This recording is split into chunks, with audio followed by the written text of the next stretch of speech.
I will make Bangladesh great again. না তুকু sorry, I will make Bangladesh Pakistan again. এই slogan নিয়ে doctor Yunus এবং জামাত শাসিত যে সরকার এই মুহূর্তে বাংলাদেশে বসে আছে, তার থেকে মুক্তি পাওয়ার একটা উপায় হিসেবে আমরা ভেবেছিলাম, মানে অনেকের একটা আশা আছে, আমি জানি আমার দর্শকদের, যে আইল মেক আমেরিকা গ্রেট এগেইন এর যে প্রেসিডেন্ট ডোনাল্ড ট্রাম্প আসছেন, আজকে ক্ষমতায় বসছেন, তিনি আসলে হয়তো আন্তর্জাতিক একটা বড় চাপ বাংলাদেশের উপরে পড়বে। প্রিয় দর্শক, আজকে আমরা আলোচনা করব ট্রাম্পের শপথ গ্রহণের পরবর্তীতে যা ঘটনাগুলো ঘটবে এটার সাথে বাংলাদেশের রাজনৈতিক বাস্তবতা পরিবর্তন হওয়ার কতটুকু সম্ভাবনা আছে বা আশু কোনো সম্ভাবনা আছে কিনা না। আমরা অনেকেই জানি যে এর আগে এই ধরনের ঘটনা ঘটেছে, যদিও আমরা সকলেই বলি আমরা স্বাধীন সার্বভৌম রাষ্ট্র, কিন্তু আমরা আমাদের দেশের রাজনীতিতে আমরা বিশ্বাস করি, কতটুকু সত্য মিথ্যা এটা তো অন্য আলাপ, যে মার্কিন যুক্তরাষ্ট্রের এবং ইন্ডিয়ার একটা শক্ত ভূমিকা আছে। এই দেশের গুটি চালাচালি যত হয়, ক্ষমতার পট পরিবর্তন যতবারই ঘটেছে, এই দুটো দেশ বিশেষ করে, অন্যান্য অনেকগুলো দেশ এখানে খেলে, পাকিস্তান খেলে, এখানে আইএসআই অপারেশন আছে, রয়ের পাশাপাশি অন্যান্য আরো অনেকগুলো দেশ খেলে, চায়নার হয়তো একটা স্টেক আছে, কিন্তু মূলত আমাদের এখানে আমেরিকা এবং ভারত এক ধরনের বড় গেম প্লেয়ার। তো এর আগে যখন মোদি প্রথমবারের মতো প্রাইম মিনিস্টার হন, বিএনপি তখন বিরোধী দলে, এবং তাদের একটা ধারণা ছিল যে কংগ্রেস শাসিত সরকার, ভারতীয় সরকার যেহেতু শেখ হাসিনাকে বোধহয় অন্ধ সাপোর্ট দিচ্ছে, তাদের যেহেতু গান্ধী ফ্যামিলির সাথে একটা পারিবারিক সম্পর্ক আছে, শেখ ফ্যামিলির যোগাযোগ বন্ধুত্ব আছে, এই কারণে দিয়ে যাচ্ছে, এবং মোদি আসলে ভারতের এই পলিসিটা চেঞ্জ হবে। এটা আশা করে যেদিন মোদি নির্বাচনে জিতে, আপনাদের অনেকের খেয়াল আছে যারা একটু সিনিয়র হয়ে গেছেন, যে ঢাকায় মিষ্টির দোকানের সকল মিষ্টি শর্ট পড়ে গিয়েছিল। কারা কিনেছিল, কেন কিনেছিল সেটা বলতে চাচ্ছি না, বুঝে নেন। এইবার ডোনাল্ড ট্রাম্প যখন আসলেন, এর আগেই কিন্তু বাংলাদেশ থেকে আওয়ামী লীগ সরকারের পতন ঘটেছে, এবং ডোনাল্ড ট্রাম্প আসলে জো বাইডেন প্রশাসনের বাইরে গিয়ে একটা কিছু করবেন যেটা আওয়ামী লীগের জন্য অনেক সুখকর হবে, এটা তারা আশা করছিলেন। এটা হচ্ছে স্বাভাবিক আশা, কিন্তু আমাদের অনেক আওয়ামী লীগ সমর্থক বন্ধু বান্ধবরা বিশ্বাস করেছিলেন যে ডোনাল্ড ট্রাম্প আসার সাথে সাথেই বাংলাদেশে আবার আওয়ামী লীগের সরকার প্রতিষ্ঠিত হবে, শেখ হাসিনা আবার প্রধানমন্ত্রীর আসনে বসবেন, এবং তারাই আবার আগের মতো একটা অবস্থায় চলে যেতে পারবেন। এই গোটা বিষয়টা আদৌ কতটুকু সত্য? দেখেন, ভারত বাংলাদেশকে যে চোখে দেখে, এটাই আসলে আমেরিকা যদি দেখে, তাহলে কিন্তু এই গেমটা যে আন্তর্জাতিক পক্ষ থেকে একটা অশান্তি তৈরি করা, দেশে বা সরকার পরিবর্তনের জায়গা তৈরি করা, এটা সম্ভব হয়। কিন্তু আমরা দেখেছি, মানে আমরা সকলেই জানি যে ভারত বেশ স্ট্রংলি সাপোর্ট দিয়ে যাচ্ছিল বিগত সরকারকে, আওয়ামী লীগ সরকারের সাথে তাদের রিলেশন অনেক ভালো ছিল, এবং মার্কিন যুক্তরাষ্ট্রের সম্পর্কটা খুবই খারাপ ছিল। মানে এখানে মার্কিন রাষ্ট্রদূতের নিরাপত্তা ব্যবস্থা কমিয়ে ফেলা সহ বিভিন্ন জিনিস দিয়ে একেবারে দৃশ্যমান এক ধরনের উত্তেজনা ছিল। এবং একটা সময় তো বিএনপির অনেকেই, মানে আমার মনে আছে যে বিএনপির একজন নেতা পরবর্তীতে আওয়ামী লীগে জয়েন করেছিলেন, যে পিটার হাসকে ভগবান ডেকে আমরা বসে আছি, তারাও মার্কিন যুক্তরাষ্ট্রের দিকে তাকিয়েছিলেন। আওয়ামী লীগের একটা বিশ্বাস ছিল যে আমেরিকা খুব বড় আকারে গেম এখানে খেলতে পারবে না, কিন্তু শেষ পর্যন্ত জুলাই আগস্টের ঘটনার যতগুলো পিছনের গল্প আমরা জানি যে এখানে আমেরিকা একটা বড় রোল প্লে করেছে। অনেক ধরনের মোবিলাইজেশনের পিছনে সরাসরি তাদের প্রত্যক্ষ গোয়েন্দা সমর্থন ছিল, তাদের আর্থিক সমর্থন ছিল, রিসোর্স সমর্থন ছিল। এগুলো অস্বীকার করার কিছু নাই। এগুলা যদি কেউ অস্বীকার করে বলেন যে শুধুমাত্র আমি আর আপনি মিলে এত বড় কাজ করে ফেলেছি, আসলে এগুলো স্রেফ বোকামি। আমি যদি বুড়বক নাও বলি, বোকা বলতে হবে। ওইসব রাজনৈতিক সেন্স যাদের, তাদের সাথে আসলে আলাপ করার ইচ্ছা আমার নাই। এখন ট্রাম্প প্রশাসন আসলে কি হচ্ছে? ট্রাম্প প্রশাসন আসলে ট্রাম্পের সাথে মোদির একটা ব্যক্তিগত বন্ধুত্বপূর্ণ সম্পর্ক আছে বলে ধারণা করা হয়। একটা সিগনিফিকেন্ট ঘটনা ঘটেছে নির্বাচনের মাত্র কয়েকদিন আগে।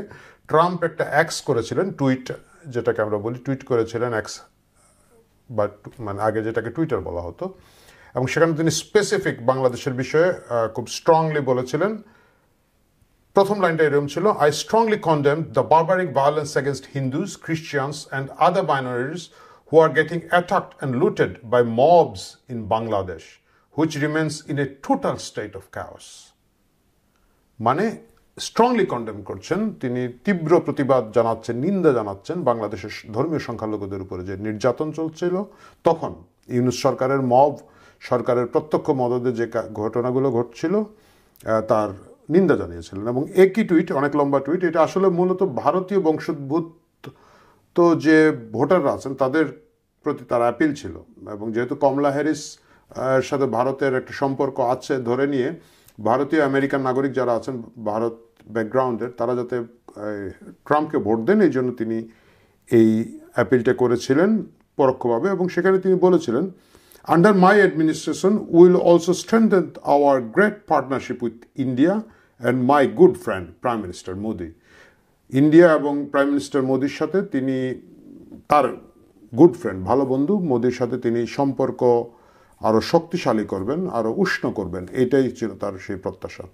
এবং তার পরবর্তীতে আমরা দেখেছি ট্রাম্প যখন জিতেছেন তার আগেও মোদি তাকে মানে অনেকটাই তার পক্ষে টুইট করেছেন। ট্রাম্প জেতার পরে টুইট করে শুভেচ্ছা জানিয়েছেন। ট্রাম্পকে যারা প্রথমে বিশ্বনেতা যারা প্রথমে অভিনন্দন জানিয়েছিলেন মোদি হচ্ছেন তাদের একজন। এর বাইরে যেটা হচ্ছে, ভারতীয় বংশোদ্ভূত প্রচুর লোক, প্রচুর আমেরিকান গুরুত্বপূর্ণ পদে বসেছেন ট্রাম্প প্রশাসনে। ট্রাম্প তাদেরকে মনোনীত করেছেন। বিশেষ করে ধরেন কাশ প্যাটেলের কথা বলা যায়, এফবিআই ডিরেক্টর হচ্ছেন, মানে তিনি এফবিআই বস হচ্ছেন। তারপরে জয় ভট্টাচার্য কলকাতার লোক, পশ্চিমবঙ্গের বাঙালি, তিনি এখানের মধ্যে আছেন। এনআইএচ এর ডাইরেক্টর হচ্ছেন তিনি। তারপরে আছেন হারমিত ধিলন হচ্ছেন সিভিল রাইট ডিভিশনের, ডিপার্টমেন্ট অফ জাস্টিসের সিভিল রাইট ডিভিশন দেখছেন।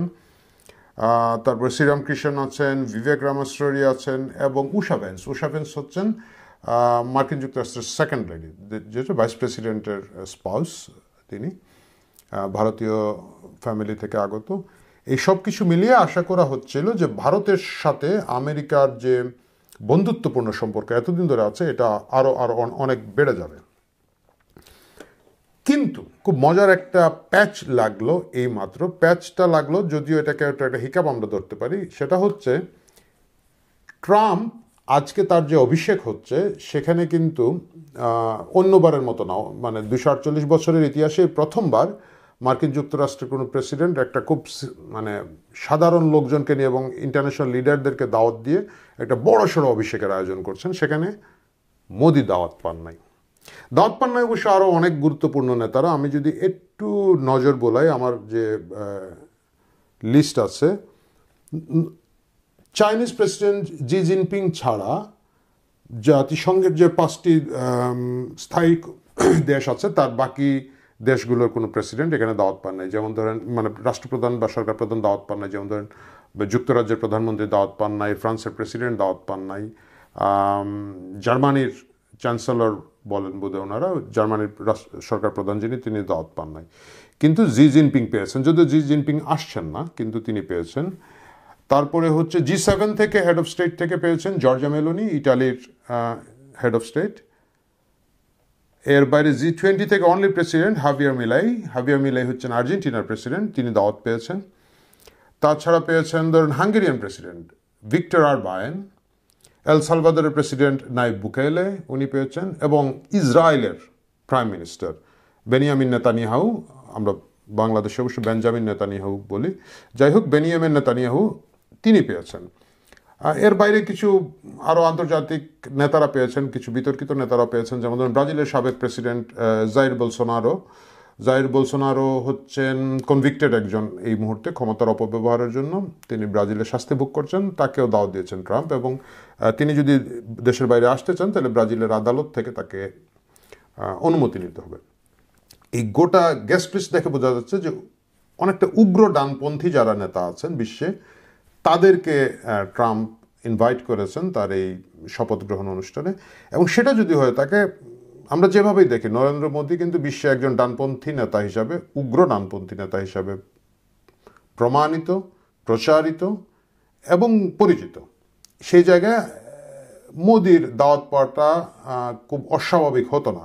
যদিও অনেক ছোট ছোট দেশ পেয়েছে, অনেক বড় দেশ পায় নাই, রাশিয়া পায় নাই, আমি আগেই বলেছি আপনাকে, যুক্তরাজ্য, ইউনাইটেড কিংডম ওরা পায় নাই, ফ্রান্স পায় নাই, জার্মানি পায় নাই, কিন্তু সেই হিসাবে ভারত না পেলেও অস্বাভাবিক নয়। কিন্তু তার সাথে যে পার্সোনাল বন্ধুত্ব, ভারতের সাথে যে যোগাযোগ, ভারতের যে ইম্পর্টেন্স, এই জায়গাটায় এসে সেটা না করে ভারতের যে চিরশত্রু চায়নার প্রেসিডেন্ট জি জিনপিং, তাকে দাওয়াত দেওয়া, এটা হচ্ছে এক জিনিস। দ্বিতীয় হচ্ছে যে জি জিনপিং এর সঙ্গে মোদি দীর্ঘক্ষণ ফোনে কথা বলেছেন, যেটা মিডিয়া এসেছে। মনে হচ্ছে যে চায়নার সাথে বরঞ্চ সম্পর্কটা আর একটু ইমপ্রুভ হচ্ছে, এবং সেটা যদি হয়ে থাকে মোদির অবস্থাটা একটু পিছিয়ে যায়। এখন ভারতীয় মিডিয়া গত কয়েকদিন ধরে খুব একটা বলছে যে না, এত ভিড়ের মধ্যে গিয়ে মোদির লাভ নেই, ট্রাম্প অতি দ্রুতই ভারত সফরে আসবেন এবং মোদিও খুব দ্রুতই মার্কিন যুক্তরাষ্ট্রে যাবেন এবং ট্রাম্পের সাথে দেখা করবেন। এইটা নিয়ে কাজ হচ্ছে, এবং এটার কাজ করছেন তাদের যে external affair minister S Jaishankar. উনি এখন মার্কিন যুক্তরাষ্ট্রে আছেন, তিনি ট্রাম্প প্রশাসনের সাথে এই বিষয়টা নিয়ে আলাপ করেছেন বলে পত্রিকায় খবর এসেছে। তো যাই হোক, আমরা মূল আলোচনায় চলে যাই। যদি এই অবস্থা হয়ে থাকে, মার্কিন যুক্তরাষ্ট্রের ট্রাম্প প্রশাসনের সাথে যদি মোদির সম্পর্ক সেই লেভেলের উষ্ণ না থাকে, বাংলাদেশের প্রায়োরিটিটা অনেক পিছিয়ে যাবে। এটা একেবারে বাস্তব ঘটনা, এটা অস্বীকার করার কিছু নেই। কারণ বাংলাদেশ তো ভারতের কাছে প্রথম প্রায়োরিটি না, ভারতের কাছে ভারত হচ্ছে প্রথম প্রায়োরিটি, এবং ভারত নিজেই যদি সেখানে পিছিয়ে যায়, এবং এই মুহূর্তে জো বাইডেন প্রশাসন যেভাবে বাংলাদেশে খেলছে, এই খেলাটা ট্রাম্প কন্টিনিউ রাখবেন না যদি ভারত তাকে কনভিন্স করতে পারে যে তুমি আমি একসাথে। এখানে একটা ঘটনা কিন্তু আছে, এটা হচ্ছে মানে এতটুকু যা বললাম এটা হচ্ছে অনেকটাই একটা দৃশ্য। আমরা যদি ঠিক উল্টো দিকে যদি যাই, আমরা দেখব মার্কিন রাষ্ট্রদূত যিনি এই মুহূর্তে ভারতে আছেন, তিনি গত কয়েকদিন আগে একটা ইন্টারভিউ দিয়েছেন।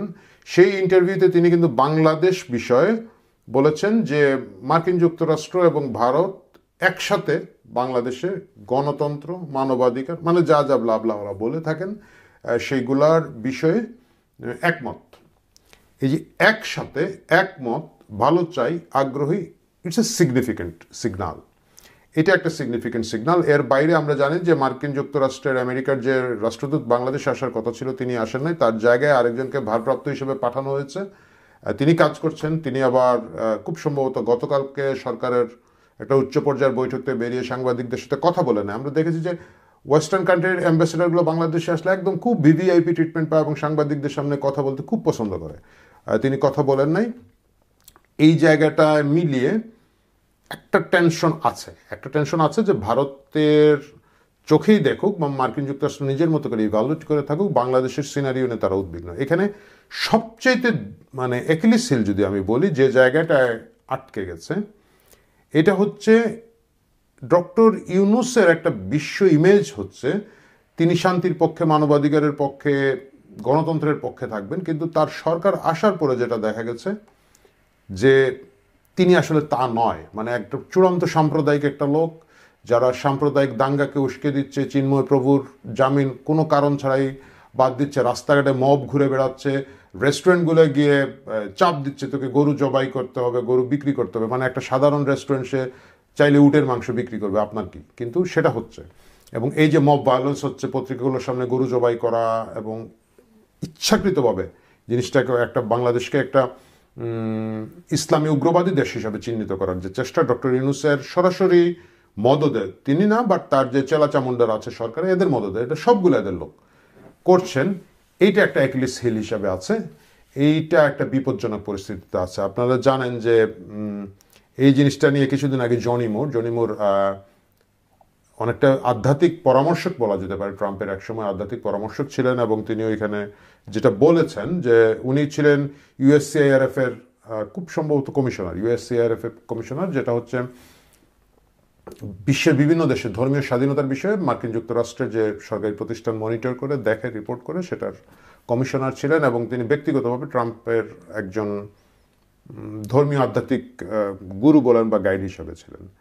তিনি কিন্তু খুব পরিষ্কারভাবে বলেছেন যে বাংলাদেশের এই বিষয়টা নিয়ে তারা খুব উদ্বিগ্ন, এবং বাংলাদেশের former speaker Trump wants Bangladesh on atrocities against minorities, মানে এই জায়গাটা তারা পরিষ্কার করেছেন। এই সব কিছু মিলিয়ে যদি বাংলাদেশে এইভাবে মানবাধিকার লঙ্ঘন হতে থাকে, এইভাবে যদি অন্যায় অবিচার চলতেই থাকে, মব ভায়োলেন্স চলতেই থাকে, সেক্ষেত্রে মার্কিন যুক্তরাষ্ট্র হয়তো ভারতীয় মানে যে ভার্সন আছে সেই ভার্সনের উপরে ভর করবে, এবং সেক্ষেত্রে বাংলাদেশের উপরে কিছু স্যাংশন আনা, কিছু চাপ প্রয়োগ করার প্রস্তুতি আছে। এবং যদি সেটা হয়, বাংলাদেশের ইকোনমির জন্য ক্ষতি হবে এবং ইভেনচুয়ালি ডক্টর ইউনূসকে এবং তার সরকারকে খুব অপমানজনকভাবে বিদায় নিতে হবে। কিন্তু সেটা যদি না হয়, সেই জায়গাগুলো যদি ঠিক হয়ে যায়, তাহলে ইমিডিয়েট ভারতের সাথে মার্কিন যুক্তরাষ্ট্রের সম্পর্কটা খুব স্বাভাবিক চলবে এবং সেটা খুব বেশি উষ্ণ না হলে এই ধরনের আন্তর্জাতিক চাপ বাংলাদেশের উপরে ইমিডিয়েট আসবে না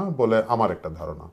এবং সেটা যদি হয়ে থাকে, আমার যে আওয়ামী লীগ সমর্থক বন্ধুরা ভাবছিলেন যে খুব দ্রুত ট্রাম্প আসার সাথে সাথেই তারা ফিরে আসবেন, শেখ হাসিনা ফিরে এসে প্রধানমন্ত্রী হবেন, সরকারে আসবেন, সেইটা ইমিডিয়েট সম্ভব হবে না। সেই অংশটুকু আসলে আওয়ামী লীগকে নিজের মতোই করতে হবে, নিজের মতো করেই তাকে ডিল করতে হবে।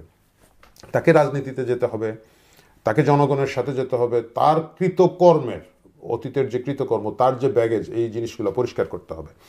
বাট ট্রাম্প প্রশাসন আসার সাথে সাথে আমার একটা ব্যক্তিগত ধারণা, আওয়ামী লীগকে নির্বাচন করতে দিতে বর্তমান সরকার রাজি হবে বা বাধ্য হবে। আমি রাজি না বলি, তাদের দেওয়ার তো আগ্রহ নাই, বাধ্য হবে। কারণ আওয়ামী লীগকে নির্বাচনের বাইরে রেখে যে নির্বাচন তারা করবে, এটা আরও বেশি উগ্র এবং প্রকটভাবে এদের কুচিন্তা বলেন বা ইল ইন্টেনশন যেটাকে আমরা বলি, সেটা প্রকাশ করে ফেলবে। সুতরাং তারা আওয়ামী লীগকে নির্বাচনে আসার সুযোগ দেবে। সেই নির্বাচন কতটুকু নিরপেক্ষ হবে সে বিষয়ে অবশ্যই সকলেরই সন্দেহ আছে। আন্তর্জাতিক পর্যবেক্ষকরা আগেই সন্দেহ করেছেন, সেটা আমরাও ধরে নিচ্ছি। বাট নির্বাচনে আসার সুযোগ দিবে। এখন আওয়ামী লীগকে ডিল করতে হবে যে তারা কিভাবে এই নির্বাচনে আসবেন। তাদের যে ব্যাগেজ আমি বলেছি, তাদের বিরুদ্ধে দুর্নীতির যে অভিযোগ, তাদের বিরুদ্ধে গণহত্যার যে অভিযোগ, তাদের বিরুদ্ধে গুম খুনের যে অভিযোগ এবং আরও অনেকগুলো অভিযোগ আছে। আর পাশাপাশি তাদের উন্নয়নের একটা বিরাট বয়ান আছে। তারা পদ্মা সেতু করেছে, তারা মেট্রো রেল করেছে, তারা আরও বিশাল বিশাল উন্নয়ন যেহেতু দীর্ঘদিন ধরে তারা করেছে। এই দুইটার ওয়েট তারা কীভাবে করবে? সামাজিক সুরক্ষায় আওয়ামী লীগ অনেকগুলো কাজ করেছে, সাধারণ গরিব মানুষের অনেক উপকার হয়েছে এবং ওইখানে কিন্তু অনেক সাপোর্ট আছে তাদের। সেই সাপোর্ট বেসটা নিয়ে আওয়ামী লীগ কীভাবে আসবে সেটা দেখতে হবে। কিন্তু যদি আওয়ামী লীগ বা যে কেউ ভেবে থাকেন যে আন্তর্জাতিক কোনো পট পরিবর্তনের কারণে রাতারাতি এই দেশের রাজনৈতিক পট পরিবর্তন হবে, আমি মনে করি তারা ভুল ভাবছেন। প্রিয় দর্শক, আপনারা কি মনে করেন ট্রাম্প আসায় ইমিডিয়েট বাংলাদেশের রাজনৈতিক পরিস্থিতির কোনো পরিবর্তন হবে কিনা? হলে কি হতে পারে? যদি মন্তব্যের ঘরে জানান, আমরা সেখানে বাকিটুকু আলাপ করে নিব। ভালো থাকবেন, সুস্থ থাকবেন।